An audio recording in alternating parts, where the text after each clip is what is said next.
I recently got a question from a viewer,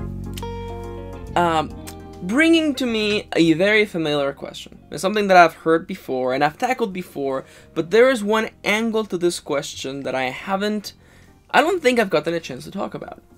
The question that they asked was a familiar one.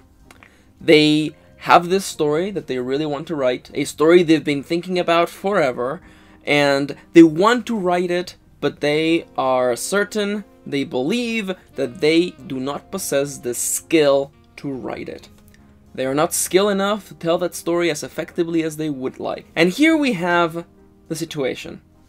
Should this viewer just go and write something else while they accumulate experience, while they improve on their skills, or should they just dive in and attempt that story, in spite of how limited they think their skills are? My longtime followers already know what I'm gonna say, but I have something extra that I would like to add. From my point of view, the answer has always been to write the story you want to write, in spite of how inexperienced you think you are. Now, I think that immediately the conversation can get swerved into talking about the perception of skill and trying to break down what you think you're inexperienced, or breaking down what you think you are unable to do right now that you want to do later to tell the story. And I think that is completely unrelated to the point. In the past, I've brought up the point that you should always write what excites you, what is pulling you, what is demanding that you write it, because that right there is when you get books done. The writing is easier. The writing is always easier when you're creating the stuff you love, the stuff you want to make. So immediately when I see a situation like this of a viewer who wants to write a story but thinks they're unskilled enough or they don't have the experience yet to write it, my answer is just write it anyway, because that's what you want to create. And to spend your time, your limited free time, writing, doing anything other than what you actually want to do, seems silly. Write what you want to create. Now, that's my general answer. That's what I've been saying for years. There is one angle to this that I haven't actually covered, and I wanna bring it into the conversation today. As I was looking over the viewer's question, I had this slight eureka moment where I was reading over their words and I was realizing something that I knew, but I hadn't managed to externalize until that very point. And it was this: even though you think you're not skilled enough to write that book right now, even though you think you're inexperienced, you don't have the skills to write that book, I think it doesn't matter. It doesn't matter whether you think you're limited. It doesn't matter whether you are uncertain you can even encapsulate the story in words. It doesn't matter.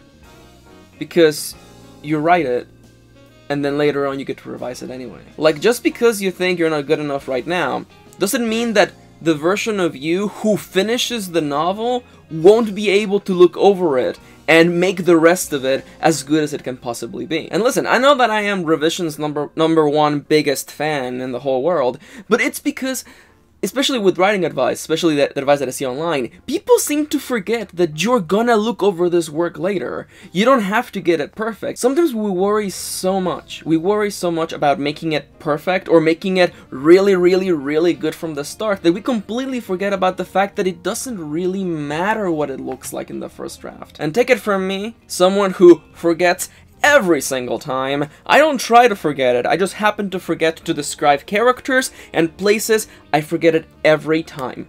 Every time.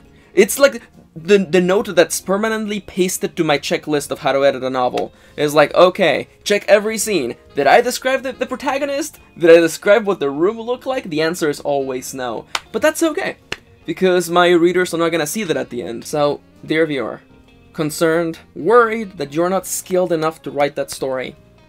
And maybe you're not. But I think you should do it anyway, because when you complete that novel, you will be skilled enough to revise it. Okay? Okay. Hi there! My name is Max, also known as M. Kieran. I do writing advice here on YouTube twice a week. I hope that this question was helpful, and I hope that if anything I gave you another point of view. And of course, if you have questions of your own you would like me to answer in a future video, or a subject or topic you would like me to talk about, let me know in the comments down below. Of course, I also want to let you know that my work here is funded thanks to Patreon. Patreon.com/mkieran is the #1 way to support me in what I do.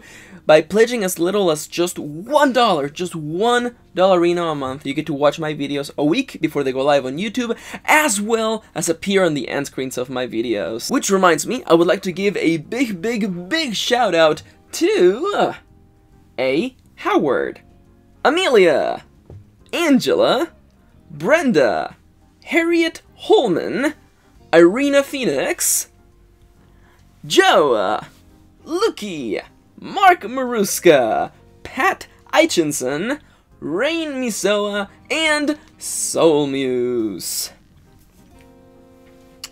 Hey there, everybody. I had a lot of fun bringing up this subject because I really had that eureka moment when I was looking over the question. There was something that I never managed to externalize. That, you know, even though you think you're not skilled enough to write the story, I assure you, once you complete it, once you defeat that beast, you will have so many XP points, you will most certainly be able to edit that story. But anyhow, for the time being, I'm gonna let you guys go. You go out there, keep doing your thing, keep writing, and keep telling stories.